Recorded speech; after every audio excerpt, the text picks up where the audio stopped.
করণদিঘি বিধানসভা এক মজাদার ঘটনা ঘটেছে এই আসনে। এখানকার ভোট প্রার্থীদের নিয়ে এমন কিন্তু ভোটের ইতিহাসে আগে কখনো ঘটেনি। তার জন্য শেষ অবধি আজকের ভোট ফান্ডা সিরিজের পশ্চিমবঙ্গ বিধানসভার একই নামের প্রার্থীদের নিয়ে এই ভিডিওটি আপনাদের দেখতেই হবে। কদিন আগে একটি কেন্দ্রে একই নামের 11 জন প্রার্থী নিয়ে একটি ফান্ডা শেয়ার করেছিলাম। সেই ফান্ডা বহু মানুষ পছন্দ করেছেন এবং এবারের আসন্ন পশ্চিমবঙ্গ বিধানসভার ভোটে নেমসেক প্রার্থীদের নিয়ে জানতে চেয়েছেন। সেই জন্যই আপনাদের জন্য এই ভিডিওটি। বরানগর বিধানসভার ভোটে এবার বিজেপি প্রার্থী সজল ঘোষ। এই আসনে একজন নয়, দুজন আরও নির্দল প্রার্থী রয়েছেন একই নামের। একজন সজল ঘোষ আর একজন সজল কুমার ঘোষ, মানে তিনজন সজল ঘোষ একই কেন্দ্রে। পরের কেন্দ্র রাজগঞ্জ, যেখানে তৃণমূল মানে জোড়া ফুল প্রতীকে দাঁড়িয়েছে কমনওয়েলথ গেমসে সোনাজয়ী স্বপ্না বর্মন। সেই কেন্দ্রেই নির্দল প্রার্থী হিসেবে রয়েছেন আরও একজন স্বপ্না বর্মন। তার প্রতীক চিহ্ন ফুলকপি, মানে জোড়া ফুলের স্বপ্না বর্মন ভার্সেস ফুলকপি চিহ্নের স্বপ্না বর্মন। ভোটার যদি ফুল হয় তাহলে এই নেমসেকে বিভ্রান্ত হবেই। ডায়মন্ড হারবার বিধানসভাতেও একই ঘটনা ঘটেছে। সেখানকার বিজেপি প্রার্থী দীপক কুমার হালদার যেমন রয়েছেন, তেমনই রয়েছেন নির্দল প্রার্থী দীপক হালদার।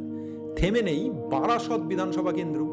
বিজেপির শঙ্কর চ্যাটার্জির সাথে প্রতিদ্বন্দ্বিতা করতে নেমেছেন নির্দল প্রার্থী অন্য আরেকজন শঙ্কর চ্যাটার্জি। আসানসোল উত্তর বিধানসভা কেন্দ্র, এখানে নেমসেক প্রার্থী তো আছেই, সাথে একটু চমকও আছে। বিজেপি প্রার্থী কৃষ্ণেন্দু চ্যাটার্জি ভার্সেস নির্দল প্রার্থী কৃষ্ণেন্দু চ্যাটার্জি, এই সমনাম তো আছেই। তবে পদবি না মিললেও এই কেন্দ্রে আরও দুজন কৃষ্ণেন্দু নামেরও কিন্তু প্রার্থী রয়েছে, মানে একটা ইভিএমে ভাবুন 4 জন কৃষ্ণেন্দু নামের প্রার্থী। এবার বলবো সেই করণদিঘি বিধানসভার কথা। এই কেন্দ্র সমনামে যেন রেকর্ড করে ফেলেছে। কিরকম? এখানকার তৃণমূল প্রার্থী গৌতম পাল, আবার একজন নির্দল প্রার্থী রয়েছে গৌতম পাল নামী।